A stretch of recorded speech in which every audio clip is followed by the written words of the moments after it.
मानव जनन चैप्टर कितना इम्पोर्टेंट है ये तो आपको पता ही होगा। किसी भी चैप्टर से क्वेश्चन आए या ना आए, लेकिन मानव जनन चैप्टर से क्वेश्चन आना 110% तय है। और उसमें भी दो टॉपिक, पहला है मादा जनन तंत्र और दूसरा है नर जनन तंत्र। ये दोनों ही टॉपिक इतना महत्वपूर्ण है कि पता नहीं कितना महत्वपूर्ण है। समझ रहे हो आप? तो आज हम देखेंगे मादा जनन तंत्र के बारे में। मादा जनन तंत्र, तो चलिए देखते हैं। और हाँ, अपने कॉपी के टॉप पर लिख लो 5 नंबर कंफर्म, क्योंकि इस वीडियो के बाद 5 नंबर आपका कंफर्म होने ही वाला है। ठीक है, तो देखिए मादा जनन तंत्र। ठीक है, आपको क्या लगता है पहले थियरी पढ़ाऊंगी? बिल्कुल भी नहीं। हम पहले पढ़ेंगे फिगर को, उसके बाद पढ़ेंगे थियरी एंड देन फिर पढ़ेंगे फिगर। इससे क्या होगा? इससे होगा क्या कि जब भी मैं थियरी में किसी भी चीज़ को एक्सप्लेन करूंगी, जैसे कि अंडाशय, गर्भाशय, तो आपको ये फिगर लेके चलना है। आपके माइंड में फिगर होना ही चाहिए और यहीं पे आपको ये फिगर याद कर लेना है। ठीक है, तो चलिए फिगर को याद करिए, उसके बाद हम देखेंगे थियरी। सबसे पहले हम बात करते हैं अंडाशय। ये है अंडाशय, जहाँ से एक प्रोड्यूस होता है, एक बनता है। ओके, अंडाशय से क्या होता है?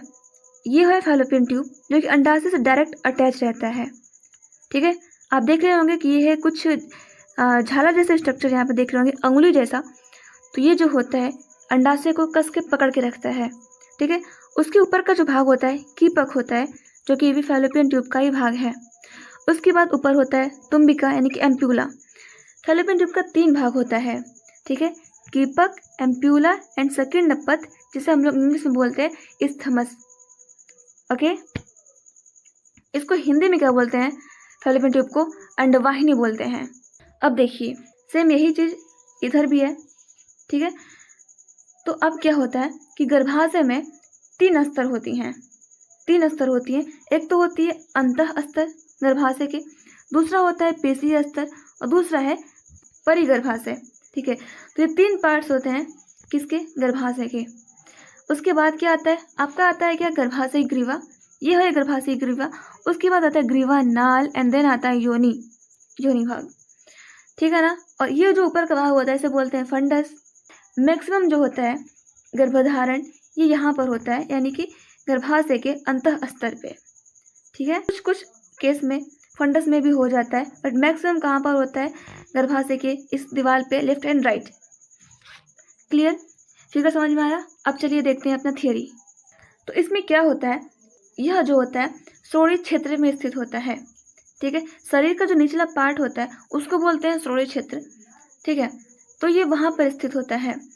इसमें अंडाशय की एक जोड़ी के साथ साथ डिंबवाहिनी यानी कि फैलोपियन ट्यूब, गर्भाशय, गर्भाशय ग्रीवा, योनि और बाहरी जननांग की एक जोड़ी शामिल होती है। ठीक है, अब क्या होता है कि स्तन ग्रंथियों की एक जोड़ी के साथ तंत्र के ये हिस्से अंडोत्सर्ग, निषेचन, गर्भावस्था, जन्म और बच्चे की देखभाल की प्रक्रियाओं का समर्थन करने के लिए संरचनात्मक और कार्यात्मक रूप से एकीकृत होते हैं। ठीक है, जो मादा प्रजनन तंत्र है उसके कई सारे पार्ट्स हैं, जैसे कि डिंबवाहिनी है यानी कि फैलोपियन ट्यूब है, गर्भाशय है, गर्भाशय ग्रीवा है, योनि है और भी कुछ बाहरी जननांग भी इसमें शामिल हैं। ठीक है, अब हम एक एक करके बात करते हैं। सबसे देखेंगे पहले हम क्या? ओवरी यानी कि अंडाशय। ठीक है, तो जब हम अंडाशय के बारे में अगर हम बात कर रहे हैं तो प्राथमिक मादा लैंगिक अंग अंडाणु और अंडाशय हार्मोन्स का निर्माण करते हैं। अंडाशय से क्या होता है कि ये जो होता है प्राथमिक मादा लैंगिक अंग, यानी कि अगर आपका आता है एमसीक्यू में कि मादा का जो प्राथमिक लैंगिक अंग है वो क्या है, तो वो है अंडाशय। और ये क्या करता है? तो ये अंडाणु का और अंडाशय हार्मोन्स का निर्माण करवाता है। ठीक है, ये उदर के निचले हिस्से के प्रत्येक तरफ स्थित लंबाई जो होती है 2 से 4 सेंटीमीटर होती है। ठीक है, यानी कि उदर के साइड होता है और ये 2 होता है, यानी कि एक साइड लेफ्ट साइड भी होता है और राइट साइड भी होता है, यानी कि 2 अंडाशय होता है। ठीक है, आई होप कि आप फिगर को ध्यान में लेके चल रहे होंगे तो आपको कोई दिक्कत नहीं हो रही होगी। और ये अंडाशय क्या होता है कि क्या होता है? गर्भाशय से जुड़ा होता है। और गर्भाशय से अंडाशय किस चीज से जुड़ा रहता है? तो वो फैलोपियन ट्यूब से अटैच रहता है। ठीक है, जो अंडाशय होता है, अंडाशय स्ट्रोमा को घेरने वाली पतली उपकला से ढका हुआ परिधीय वलकुट और आंतरिक मज्जा में विभाजित है। ये ठीक है, ये लाइन आप स्किप कर सकते हैं, बिल्कुल इंपॉर्टेंट नहीं है। अब बात करते हैं मादा सहायक नलिकाएं। जो मादा की जो सहायक नलिकाएं हैं वो डिम्ब वाहिनी है, यानी कि फैलोपियन ट्यूब जिसे बोलते हैं। ओके, तो प्रत्येक वाहिनी जो है 10 से 12 सेंटीमीटर लंबी होती है। फैलोपियन ट्यूब की जो लंबाई होती है 10 से 12 सेंटीमीटर तक होती है, जो अंडाशय से गर्भाशय तक फैली होती है। यानी कि कहने का मतलब है कि अंडाशय से लेके गर्भाशय को ये फैलोपियन ट्यूब क्या करती है, अटैच करके रखती है। ठीक है, अब देखिए अंडाशय के पास कीप के आकार की इन्फंडिब्यूलम में अंडाणु संग्रह करने के लिए फिम्बरी होता है। कहने का मतलब है कि जो अंडाशय के पास क्या होता है कि कीप के आकार की एक संरचना होती है जो अंडाणु को क्या करती है, संचय करते हैं, यानी कि उसमें संग्रह करके रखती है। अब क्या है कि जो इन्फंडिब्यूलम है व्यापक एम्प्यूला की ओर जाता है, उसके बाद संकीर्ण स्थमस होता है जो गर्भाशय से जुड़ता है। कहने का अर्थ यही है कि जो फैलोपियन ट्यूब में मैंने बताया था आपको कि 3 भाग होते हैं, कीपक होता है, तुम्बिका होता है और संकीर्ण पथ होता है। तो जो तीनों पार्ट्स हैं ये तीनों मिलके क्या बनाती हैं, आपका अंडवाहिनी का निर्माण करती हैं, यानी कि फैलोपियन ट्यूब का निर्माण करती हैं। नेक्स्ट क्या है, गर्भाशय यानी कि यूटर्स। अगर हम बात करें यूटर्स की तो जो इसकी संरचना होती है आपने देखा होगा कि जो यूटर्स होता है यानी गर्भाशय है वो उल्टे नाशपाती के आकार का होता है। ठीक है, और ये एकल अंग यानी कि सिर्फ एक होता है, जिसे गर्भ भी कहा जाता है। क्या कहा जाता है, गर्भ भी कहते हैं इसको। इसी में क्या होता है कि भ्रूण का विकास होता है। गर्भाशय ग्रीवा के माध्यम से कहाँ खुलता है, योनि में खुलता है। गर्भाशय होता है जो वो डायरेक्ट योनि में खुलता है। अब जो इम्पोर्टेंट टॉपिक है ये बहुत ही इंपॉर्टेंट है, आप इसको मार्क कीजिए और ये जो है एमसीक्यू में भी आ सकता है। ठीक है, तो ग्रीवा नाल और योनि दोनों मिलकर क्या बनाते हैं, एक जन्म नाल का निर्माण करते हैं जहां से बच्चे का क्या होता है, जन्म होता है। गर्भाशय की भित्ति जो होती है कितनी होती है, 3 होती है। याद करिए मैंने बताया था आपको कभी कि जो गर्भाशय की भित्ति होती है वो 3 होती है। पहला क्या है, पेरीमेट्रियम जो कि बाहरी होती है सबसे। दूसरा क्या है, मायोमेट्रियम जो कि मध्य होती है यानी कि बीच की होती है। और पता है ये मायोमेट्रियम क्या करता है, ये बहुत ही इंपॉर्टेंट रोल करता है। कब, जब जो होता है प्रसव होने को होता है। जब प्रसव होने को आता है तब क्या होता है कि जो मायोमेट्रियम होता है, मायोमेट्रियम की जो दीवार होती है वो दोनों तरफ से प्रेस करते हैं, जिससे क्या होता है, जब वो दोनों तरफ से प्रेस करते हैं यानी कि दबाव देते हैं तो क्या होता है कि बेबी बाहर आता है यानी कि प्रसव होता है।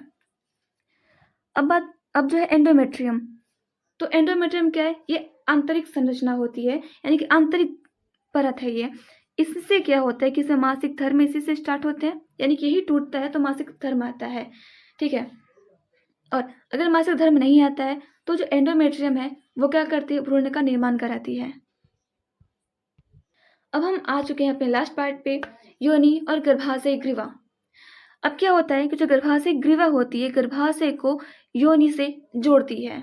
किसको जोड़ती है, तो गर्भाशय ग्रीवा जो होती है ना वो एक, बोल सकते हैं कि एक क्या होती है, एक ऐसा जगह है जहाँ से गर्भाशय और योनि दोनों ही अटैच होती हैं।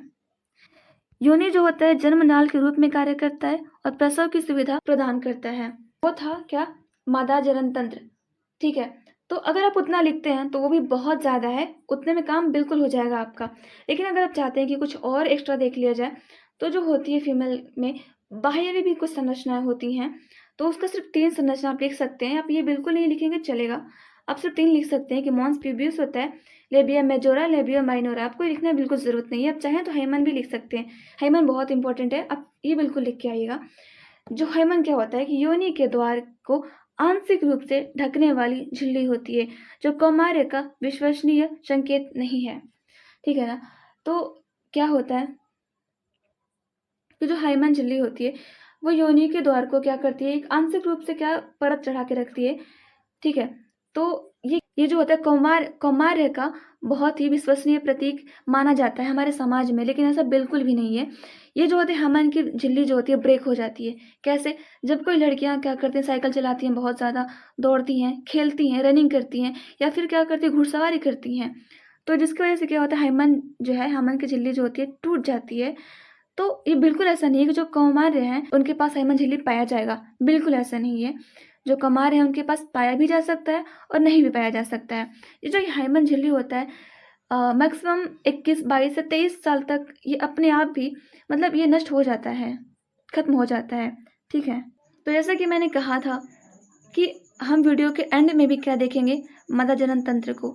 लेकिन हाँ, अगर आप चाहते हैं कि इसका जो PDF है आपको मिल जाए, तो आप जाइए कमेंट बॉक्स में, आपको वहाँ इसके PDF का लिंक मिल जाएगा, आप वहाँ से इसे डाउनलोड कर सकते हैं, ठीक है, और अच्छे से पढ़ सकते हैं।